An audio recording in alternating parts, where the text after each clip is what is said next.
मैया मैं नहीं माखन खायो। ये लाइन सुनते ही मन में एक बहुत प्यारी सी मासूम सी तस्वीर बन जाती है ना? तो चलिए आज इसी खूबसूरत कहानी की परतों को खोलते हैं। तो सीन कुछ ऐसा है। एक माँ है यशोदा, जो जरा सा गुस्से में अपने नन्हे से बेटे कृष्ण को देख रही हैं। और कृष्ण वो अपनी पूरी मासूमियत के साथ खुद को बेगुनाह साबित करने में लगे हुए हैं। मामला है एक चोरी का। तो आखिर इस नन्हे से बालक पर इल्जाम क्या है? इल्जाम है घर से माखन चोरी का।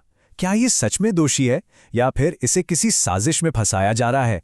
आइए इस मजेदार केस की तह तक चलते हैं। तो समझ लीजिए कि अदालत बैठ चुकी है। माँ यशोदा जज बनी है और नन्हे कृष्ण कटघरे में खड़े हैं। अब सुनवाई शुरू होती है। देखते हैं कृष्ण अपनी बेगुनाही कैसे साबित करते हैं। कृष्ण का पहला और सबसे सीधा जवाब, वो साफ साफ इनकार कर देते हैं। कहते हैं, मैया मैंने ही माखन खायो। यही वो एक लाइन है जो उनकी पूरी दलील का आधार बनती है। पर क्या लगता है माँ यशोदा इतनी आसानी से मान जाएंगी? शायद नहीं। अब कृष्ण को समझ आ जाता है कि सिर्फ ना कहने से काम नहीं चलेगा। तो वो एक माहिर वकील की तरह अपनी दलीलें पेश करना शुरू करते हैं। चलिए उनकी पहली दलील पर गौर करते हैं। यह कृष्ण का पहला सबूत, जिसे हम कह सकते हैं उनका एलिबाय। वो कहते हैं कि माँ तुम्ही ने तो मुझे सुबह सुबह गायों के पीछे मधुबन यानी जंगल भेज दिया था। कृष्ण अपनी बात को और पक्का करते हुए कहते हैं, 4 पहर बंसीवट भटक्यो, सांझ परे घर आयो। मतलब मैं तो सुबह से लेकर शाम तक जंगल में ही भटकता रहा और अभी अभी तो घर लौटा हूं। तो सवाल ये उठता है कि मैंने माखन खाया कब? ये दलील तो काफी मजबूत है। लेकिन कृष्ण भी जानते हैं कि मां को मनाना इतना आसान नहीं है। तो अब वो एक ऐसा तर्क सामने रखते हैं जिसे झुठलाना वाकई मुश्किल है। और उनका तर्क सुनिए कितना चालाकी भरा है। वो कहते हैं, मैं तो एक छोटा सा बालक हूं, मेरे हाथ भी तो देखो कितने छोटे छोटे हैं। तो भला इतनी ऊंचाई पर जो छीका टंगा है उस तक मैं पहुंच कैसे सकता हूं? इन तस्वीरों को देखिए। कृष्ण की बात में दम तो लगता है। एक तरफ उनका छोटा सा कद और दूसरी तरफ इतनी ऊंचाई पर टंगा हुआ माखन। उनका तर्क तो एकदम सही लग रहा है। तो सवाल फिर वही है, अगर कृष्ण ने नहीं खाया तो फिर असली चोर कौन है? जब कृष्ण को लगा कि उनकी दलीलें काम नहीं कर रहीं, तो उन्होंने खेल का पासा ही पलट दिया। अब कहानी में एक नया और बहुत ही मजेदार मोड़ आता है और इल्जाम किसी और के सिर पर चला जाता है। इससे पहले कि हम आगे बढ़ें, इस शब्द को समझ लेते हैं। ग्वाल बाल का सीधा सा मतलब है कृष्ण के दोस्त, यानी वो ग्वाले जो उनके साथ गाय चराते और खेलते कूदते थे। और ये रहा कृष्ण का सबसे बड़ा दाव। वो कहते हैं कि ये सब मेरे दोस्तों की साजिश है। ये सारे ग्वाल बाल मेरे दुश्मन बन गए हैं और इन्होंने ही जबरदस्ती मेरे मुंह पर माखन लगा दिया है।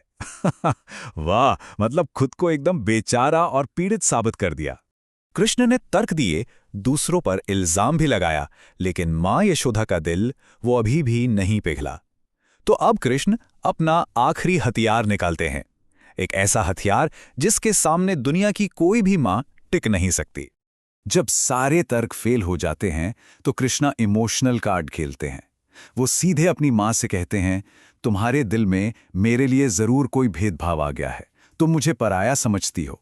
सोचिए, एक बच्चे का अपनी ही मां के प्यार पर सवाल उठा देना। और बस यही वो पल था। मां यशोदा का सारा गुस्सा, सारे शक, सब कुछ एक पल में बह गया। क्योंकि एक मां के लिए अपने बच्चे के मुंह से ये सुनना सबसे बड़ी चोट होती है। और आखिर में खुद कवि सूरदास लिखते हैं कि ये सुनते ही यशोदा मुस्कुरा दी और उन्होंने कृष्ण को उठाकर अपने सीने से अपने गले से लगा लिया। तो अंत में सच या झूठ पर मां का प्यार भारी पड़ गया। यशोदा ने माखन की चोरी का मामला ही खारिज कर दिया। उनके लिए सबसे बड़ा सच बस यही था कि ये उनका प्यारा बेटा है। लेकिन सोचने वाली बात यह है कि ये अद्भुत कहानी हम तक पहुंची कैसे? इसका श्रेय जाता है एक महान कवि को। आइए एक पल के लिए इस मास्टरपीस के रचयिता को भी जान लेते हैं। इस अमर रचना के पीछे जो सोच और जो कलम है वो है महाकवि सूरदास की। वो एक ऐसे कवि थे जिन्होंने भक्ति और ममता को अपनी कविताओं में जैसे जिंदा कर दिया था। सूरदास जी 15वीं सदी के एक महान कवि थे जो अपनी रचनाएं ब्रज भाषा में लिखते थे। वो खास तौर पर कृष्ण की बाल लीलाओं के लिए जाने जाते हैं, यानी उनके बचपन की शरारतों का इतना मनमोहक वर्णन करते थे, ठीक वैसी ही कहानी जैसी हमने अभी देखी। और यही वजह है कि उनकी रचनाएं आज भी उतनी ही लोकप्रिय हैं। सूरदास की ये कविता वात्सल्य रस का एक बेहतरीन उदाहरण है। साहित्य में रस का मतलब होता है भावना या इमोशन, और वात्सल्य रस वो भावना है जो एक माता-पिता और बच्चे के बीच के निश्चल, बिना शर्त वाले प्यार को दिखाती है। ये वो प्यार है जहां तर्क और सबूत कोई मायने नहीं रखते, सिर्फ स्नेह मायने रखता है। तो हम आपको इसी एक सवाल के साथ छोड़े जाते हैं। क्या यशोदा ने सच में कृष्ण के बहानों पर यकीन कर लिया था, या फिर एक माँ के प्यार का अपना ही एक अलग सच होता है जो हर दलील और हर सबूत से कहीं ऊपर है? इस पर सोचिएगा जरूर।